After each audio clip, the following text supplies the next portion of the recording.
할렐루야. 비가 오니까 전부 축 처져가지고 여러분들의 마음을 여시고, 비 온다고 해가지고 축 처져가 마음 문을 닫고 은혜를 안 받아버리면 안 돼요. 비가 올수록 우리는 더 마음을 밝게 하고 마음을 열고 하나님을 향해서 말씀을 드려야 될 줄로 믿습니다. 우리 사람들은 어디서 오는지 모르지만은 누구나 다 다양한 두려움 속에서 살아가고 있습니다. 불안정한 현실이 우리를 두렵게 합니다. 그리고 불확실한 미래가 우리를 두렵게 합니다. 그리고 과거에 좋지 않았던 많은 기억들이 우리 뇌가 그것들을 다 기억하고 있음으로 인해서 늘 우리에게 두려움이 떠나지 않습니다. 그래서 여러분들도 그런 말을 하잖아요. 괜히 이유도 없는데 왜 이렇게 두렵냐고. 그것은 뭐냐 하면은 우리 뇌가 과거에 어려웠던 두려웠던 상황들을 기억하고 있으니까 이유가 없이 두렵습니다. 그럴 때 그 이유를 직시하면은 이유가 없어요. 그런데 막연한 그러한 두려움도 있을 수가 있습니다. 그런데 심리학자들이 이 인간의 모든 두려움의 원인이 어디에 있느냐, 그것을 연구한 결과 그 인간의 근본적인 두려움의 원인은 이 나란 존재가 사라짐에 대한 두려움이라는 거예요. 이 얘기 쉽게 하면은 죽는 데 대한 두려움이라는 거예요. 그러니까 죽지 않는다면은, 영원히 산다면은 우리 인간에게 있는 많은 두려움이 제거될 수가 있다는 것이죠. 결국은 인간들이 느끼는 이 많은 두려움의 원인은 궁극적으로 자기 존재의 사라짐, 죽음에 대한 두려움이라는 것입니다. 그런데 하나님을 떠나서 살아간 그 인간들의 모든 두려움에 대해서 이 문제를 너무나 잘 알고 계시는 하나님께서 성경 말씀에서 두려워하지 말라고 수없이 말씀을 하고 있습니다. 루마니아의 범브란트라는 목사님이 그 차우세스크가 통치하는 공산 치하에서 신앙을 지키려고 하다가 지하 감옥에 갇혔는데 거기서 몇 년 동안 성경 말씀을 읽으면서 너무 자기가 언제 사형수로 끌려나가서 사형당할지 모르니까 두려우니까 이 성경 말씀에서 두려움에 대한 그러한 성경 말씀을 다 찾은 거예요. 이거 찾아보니까 366번이라는 거예요. 그래서 하루에 한 번씩 우리가 너무나 두려워하니까 하나님께서 하루에 한 번씩 두려워하지 말라는 그런 말씀을 줬다는 거예요. 그래서 4년에 또 6년이 있으니까 366번 줬다. 근데 제가 컴퓨터에다 검색해 보니까 366번이 아니고 560몇 번이에요. 그러니까 그 정도로 뭐냐 하면은 성경에 두려워하지 말라는 말씀이 많이 있다는 겁니다. 그래서 오늘 주신 말씀 10절 말씀에서도 두려워하지 말라. 내가 너와 함께 함이라. 놀라지 말라. 나는 내 하나님이 됨이라. 내가 너를 굳세게 하리라. 참으로 나의 의로운 오른손으로 너를 붙들리라. 이렇게 두려워하지 말라. 내가 너와 함께함이라. 놀라지 말라. 내 하나님이 됨이라. 너를 굳세게 하리라. 참으로 너의 오른손으로 너를 붙들리라. 그렇게 하나님께서 말씀하셔도 이 시간도 또 두려움에 잡혀 있는 사람도 있을 수 있습니다. 두려워하지 말라, 놀라지 말라고 그렇게 말씀하시는 것은 우리가 살고 있는 이 세상에 두려워할 일이 많고 놀랄 일이 많기 때문입니다. 만약에 놀랄 일도 없고 두려워할 일도 없으면은 왜 하나님께서 우리를 향해서 두려워하지 말라고 그렇게 말씀을 하시겠어요? 그렇습니다. 우리가 비즈니스를 하다 보면은 놀랄 일이 한두 번이 아닙니다. 큰일 났다, 절단 났다, 그렇게 할 때가 많습니다. 아이를 키우다 보면은 놀랄 일이 많습니다. 애들 키우면서 응급실 한두 번 안 다녀온 사람이 없습니다.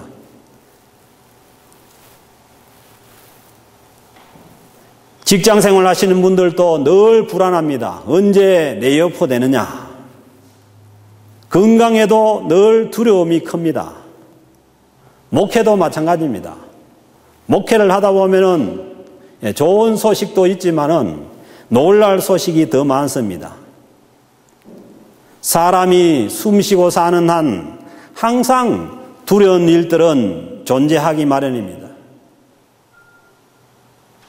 공동묘지에 누워있는 사람들은 두려움이 없습니다.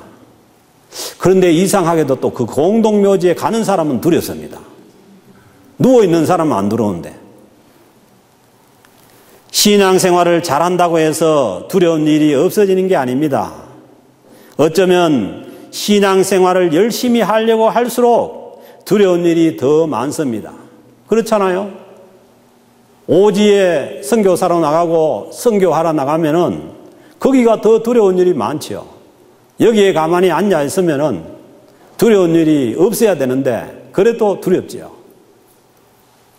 우리가 신앙생활을 잘 한다고 해서 두려운 일이 없어지는 게 아닙니다. 그래서 신앙생활에 있어서 중요한 것은 두려운 상황이 아니라 그 두려운 상황에서 두려워하지 말라는 그 하나님의 말씀을 믿고 두려워하지 않는 것입니다. 하나님께서 인류 구원의 역사를 이루기 위해서 한 사람을 택하시는데 그 사람이 아브라함이었습니다. 하나님께서 하나님의 구원 역사를 이루기 위해서 택한 그 아브라함에게 제일 먼저 하시는 말씀이 본토 친척 아비 집을 떠나라는 것입니다. 창세기 12장 1절에 너는 너의 고향과 친척과 아비의 집을 떠나 내가 내게 보여줄 땅으로 가라. 이것이 하나님의 인류 구원 역사를 위해서 선택한 아브라함에게 처음으로 하신 말씀이라는 거예요. 사람이 자기가 편하게 살던 곳을 떠나서 미지의 땅으로 간다는 것은 두려운 일입니다. 특히 자신의 나라를 떠나서 이국 만리 타국으로 이민 간다는 것은 두려운 일입니다. 그러니까 저나 여러분들이나 이런 두려운 상황을 다 경험한 사람들입니다. 그런데 하나님께서는 택한 사람일수록 사명이 있는 사람일수록 떠남을 경험하게 합니다. 선교도 마찬가지입니다. 떠남이 없이는 선교를 할 수가 없습니다. 우리가 지금 그 씩씩하 여기서 1시간 떨어진 그곳에 선교를 가더라도 여러분들이 편하게 살고 있는 그 집을 떠나야 되고 부모 곁을 떠나야만 거기에 가서 선교를 감당할 수가 있는 것이죠.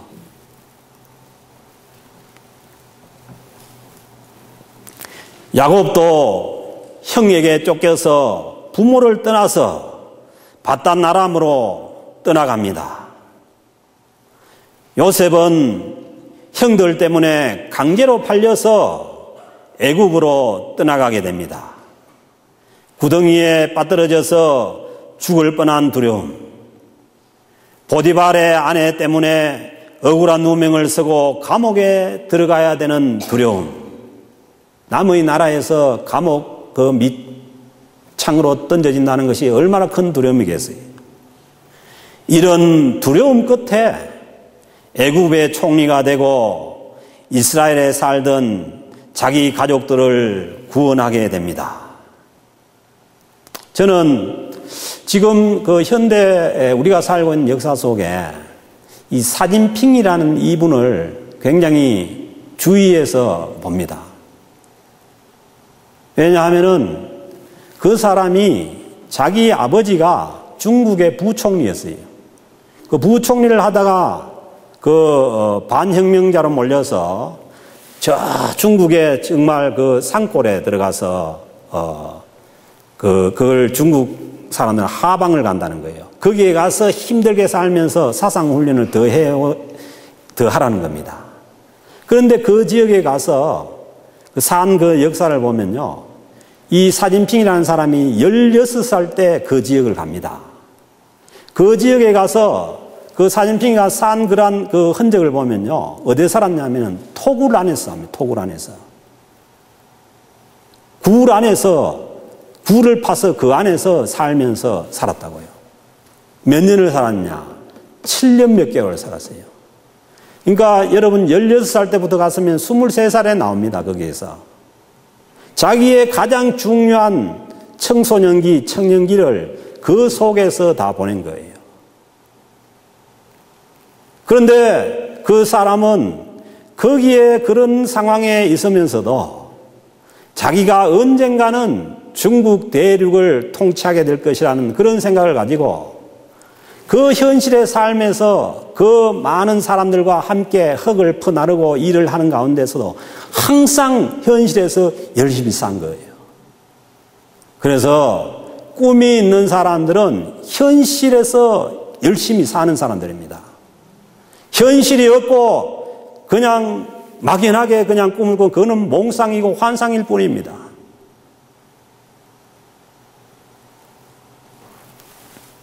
저는 또 그 사람을 주위에서 보는 게 그분이 만약에 거기에서 그런 삶을 살았다면은 제가 생각에는 분명히 중국의 지하교회의 그 경험을 했을 수도 있다는 겁니다. 왜냐하면 그 사람은 명석한 그러한 사람이기 때문에 지금 주님을 알고 있을지도 몰라요. 단지 자기가 중국의 지도자이기 때문에 고백을 못할 뿐이지. 그래서 제가 금요기도에 때도 기도하지만은 저 중국의 지도부가 변화될 수도 있다는 겁니다. 그러면은 온 중국 땅이 변화되면은 온 세상이 변화될 수가 있어요. 그래서 그분이 이제 며칠 후면은 한국을 갑니다. 그것도 중국은 원래 북한을 먼저 방문하든지 북한의 지도자가 중국을 먼저 가게 되는데 지금은 뭐예요? 박근혜 대통령이 먼저 갔어요. 그리고 이번 방문도 남한을 먼저 방문하게 되는 거예요. 그래서 이분이 오셔서 한국에 왔을 때 한국의 그 교회의 그 십자가의 불빛을 보고 그 사람이 변화될 수 있기를 기도합니다. 이미 관심을 가지고 있어요. 한국의 경제 발전에 큰 원동력이 된 것이 이 기독교라는 것을 그 사람은 명석한 사람이기 때문에 알아요.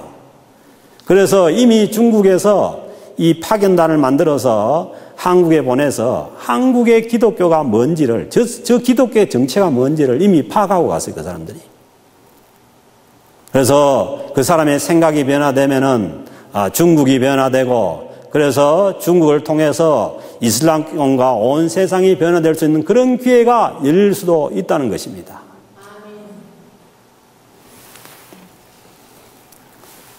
그래서 하나님께서 사명이 있는 자 사람일수록 더 두려운 상황에 처하게 하고 어려운 상황에 처하게 할 수가 있다는 것입니다. 하나님께서 구약에서 이스라엘 백성을 자기 백성으로 택하십니다. 하나님의 택하신 백성인 이스라엘 백성들의 삶을 보십시오. 그 사람들의 삶은 항상 두려움의 연속이었습니다. 시작부터 종살이입니다. 시작부터 애굽의 종살이를 합니다. 애굽의 종살이에서 죽을 고생을 하다가 그 사람들이 그 종살이에서 벗어날 때도 10가지 재앙을 경험하게 합니다. 얼마나 두려웠겠어요.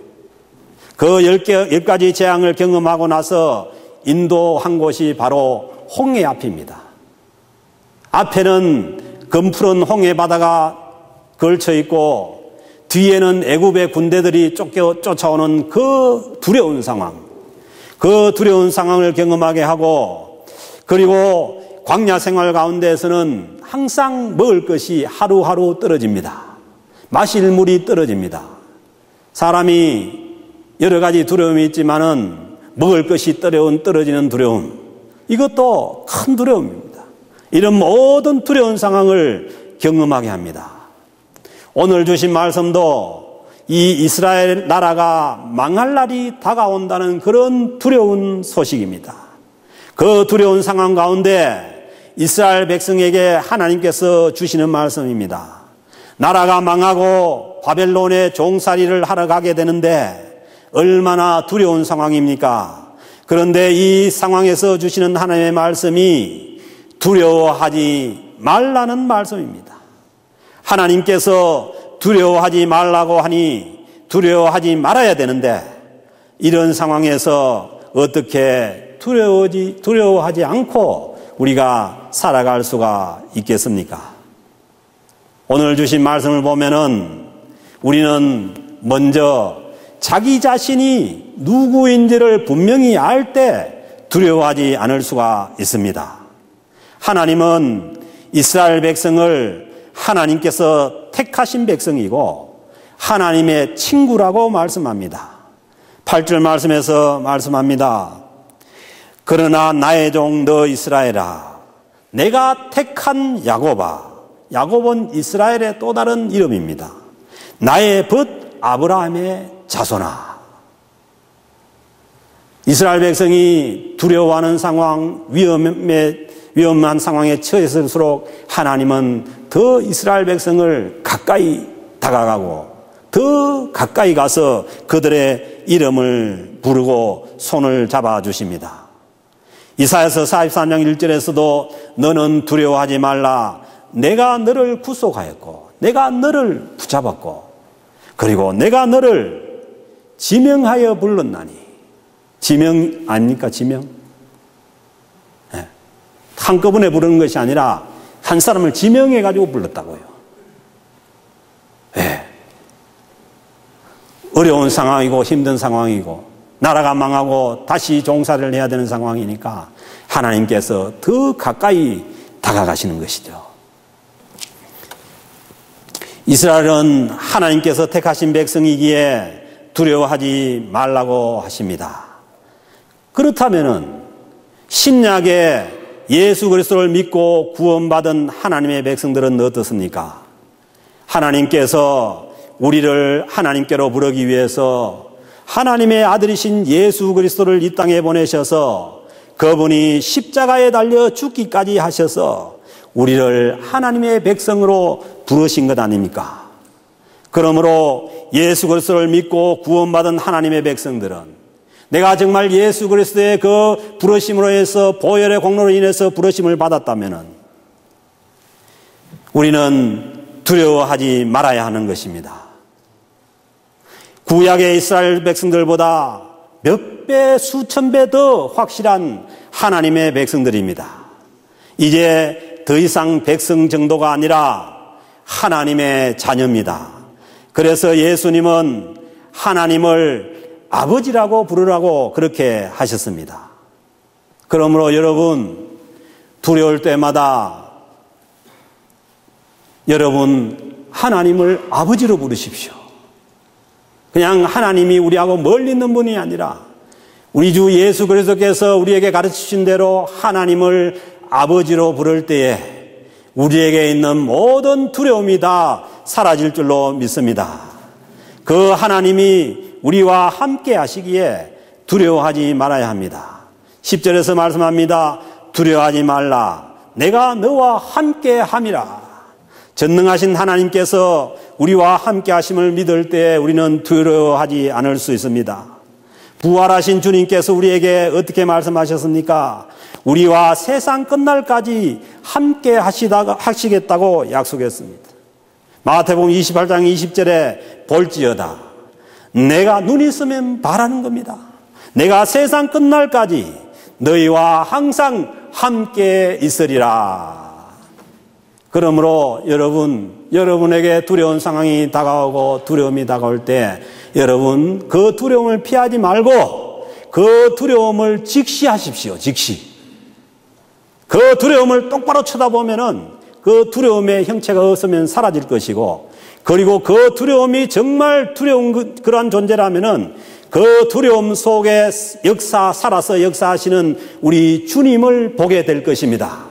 왜냐하면은 세상 끝날까지 우리와 함께 하시겠다고 하신 그 약속하신 그 주님이 보일 때까지 그 상황을 직시할 수 있기를 주님으로 부탁합니다. 그렇게 하면은 여러분에게 모든 두려움은 사라지실 것입니다.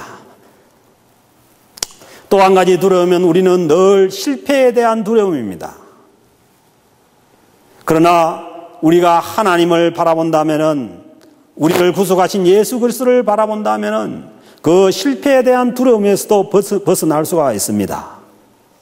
물론 최선을 다해야 되고 노력해야 되고, 그리고 내 힘이 모자라는 것은 하나님께서 함께 하셔서 도우심을 바라야 하지만은, 그러나 우리는 우리가 최선을 다하고 나머지는 하나님께 맡길 때에 두려워하지 않을 수가 있습니다.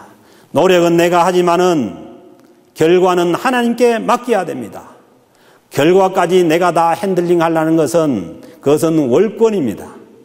나는 주어진 그러한 모든 여건 속에서 열심히 노력하지만은 그러나 결과는 하나님 손에 맡겨야 하는 것입니다. 그러므로 정확하게 얘기한다면은 하나님의 자녀에게는 실패가 없습니다. 혹시 여러분 마음속에 나는 실패했다고 그렇게 생각하는 분이 계십니까? 하나님의 자녀에게는 실패가 없습니다. 여기에 대해서 아멘 할 수 있기를 바랍니다. 왜냐하면 하나님은 모든 것을 다 합력해서 선을 이룰 수가 있기 때문입니다. 로마서 8장 28절에서 말씀합니다. 우리가 알거니와 하나님을 사랑하는 자, 곧 그의 뜻대로 부르심을 입은 자들에게는 모든 것이 합력하여 선을 이룰 것이라. 사랑하는 성도 여러분, 여러분들이 하나님을 사랑합니까? 하나님을 사랑함으로 우리가 모든 일을 다 한다면은 거기에서 세상 사람들이 실패했다고 하는 그 실패도 하나님께서는 합력해서 선을 이루어 간다는 것입니다. 그러므로 우리가 하나님의 뜻을 향하고 있으면은, 하나님을 사랑해서 하나님의 뜻을 위해서 살아간다면 우리는 두려워할 것이 없습니다. 우리가 나를 위해서, 이 세상의 것을 위해서, 이 세상의 것을 취하기 위해서 그것이 목표가 돼서 살아간다면은 우리는 우리 삶이 두려움투성일 수가 있어요. 그러나 내가 자녀를 양육하든지 직장에서 일을 하든지 사업을 경영하든지 그 모든 것이 합력해서 우리 하나님을 사랑함으로 하나님을 향해서 살아가고 있다면은 하나님께서 그 모든 것을 다 합력해서 하나님의 선한 뜻을 이룰 것이기에 내가 일시적으로 잘못되고 실패하는 모든 것들도 우리는 실패라고 하지 않는다는 것이죠. 그러면 저는 그렇게 생각합니다. 그 원주민 선교도 그래요. 모든 교회들이 다 알버타 러브콥스에 가서 그렇게 하는데, 제가 보기에는 그렇게 해가지고는 알버타의 원주민 선교를 할 수가 없어요. 1년에 한 번 그렇게 모여서 일주 갔다 와서는 안 되는 거예요. 제가 보기에는. 그래서 저는 이게 한 교회에서 그렇게 모여서 할 것이 아니라 캘거리 에드먼턴 지역에 있는 알버타에 있는 모든 한인교회들이 다 해야 된다고 생각을 했어요. 그래서 저는 과감하게 그냥 우리 교회부터 시작을 하자고 해서 시작하는 겁니다. 이거. 그래서요, 저보고 나무라는 사람도 별나다는 사람도 많아요. 왜 자기네들한테 와가지고 같이 안 하고 따로 떨어져 나갔냐. 당연히 떨어져 나가 확산을 시켜야 선교가 되죠. 설사 여기에 실패가 있어도 두려워할 것이 없는 거예요. 왜? 하나님을 사랑함으로 하나님 나라 확장을 위해서 하니. 실패하면은 하나님이 책임지시죠, 그래서 우리 겁내지 말고 쓸데없는 그러한 얘기 듣지 말고 힘을 합쳐서 우리가 할 수 있는 것 감당하면 되는 줄로 믿습니다.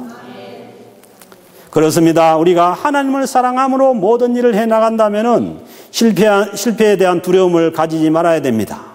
왜? 결과가 하나님께서 이루시는 그러한 선한 일을 믿기 때문입니다. 어려움이 있고 힘든 일이 있고 때로는 하나님의 징계가 우리에게 주어진다고 해도 우리는 하나님의 자녀의 신분이 변경되는 것이 아니기 때문입니다.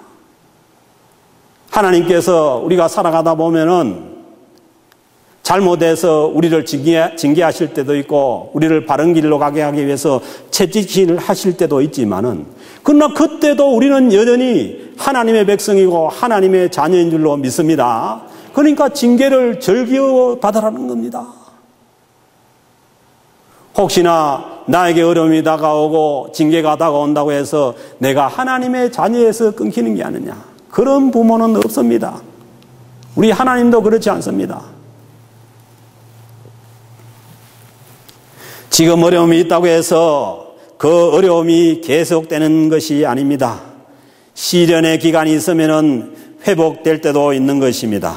오늘 주신 11절 말씀부터 보면은 보라 내게 노하는 자들이 수치와 욕을 당할 것이요 너와 다투는 자들이 아무것도 아닌 것 같이 될 것이며 멸망할 것이라.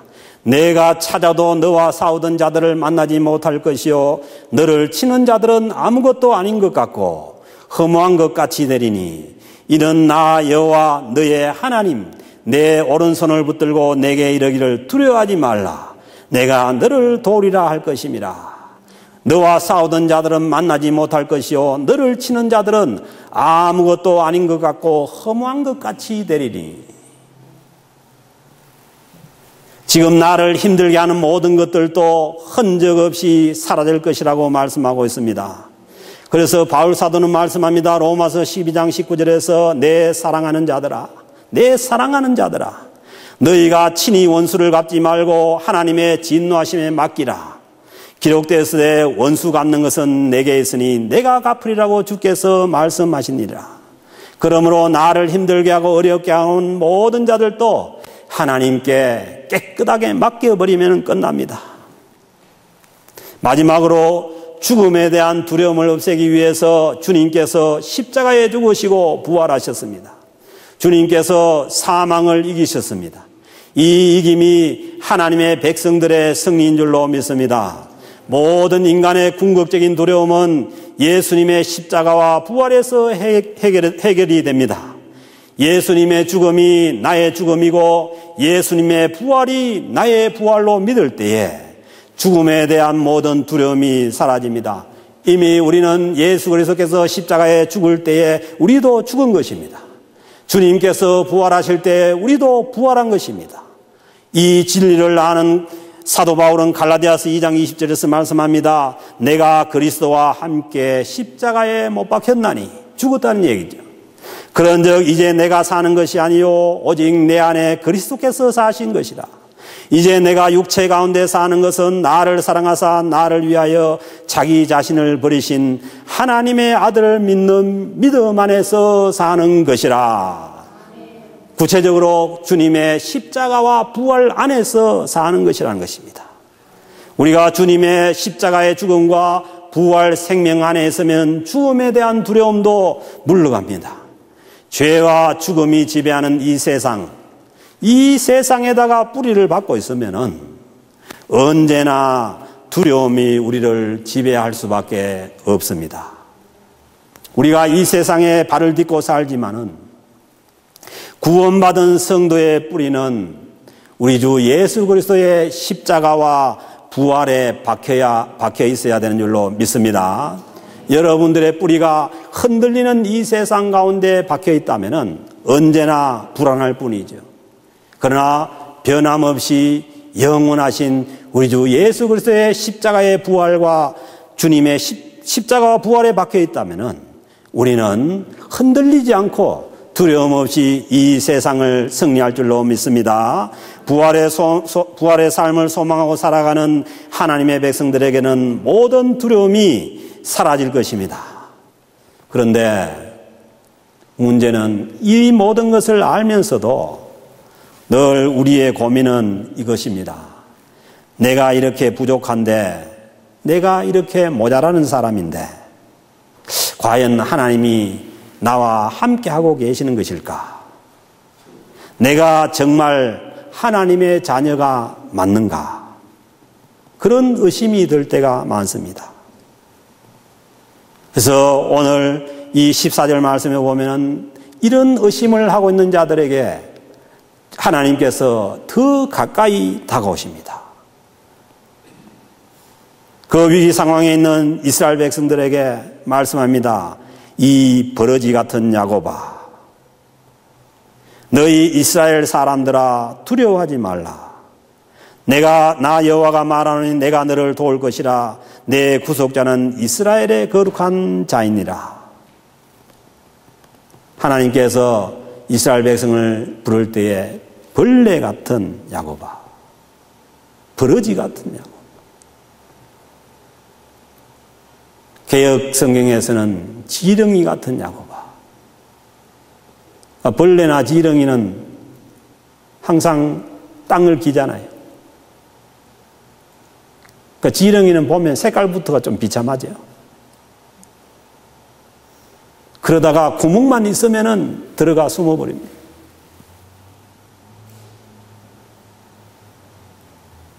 하나님께서 이스라엘 백성을 볼 때 버러지 같이 보이고 지렁이 같이 그렇게 보이더라도 결코 하나님께서 그들을 멀리하거나 버리지 않는다는 것입니다.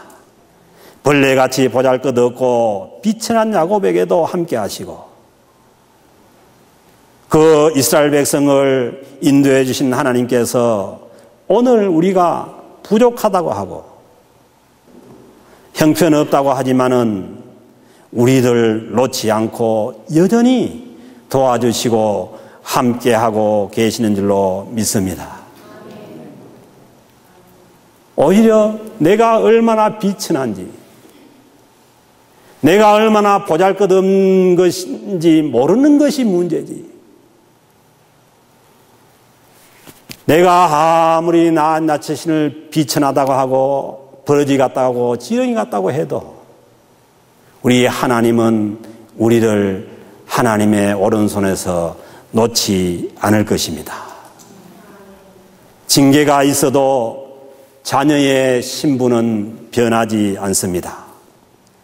여전히 오늘 또 하나님께서 우리의 아버지가 되십니다. 나의 부족함에도 불구하고 하나님의 함께하심을 믿고 계속해서 하나님의 도우심을 바라고 믿음으로 승리하는 저와 여러분들이 될 수 있기를 주님의 이름으로 축복합니다.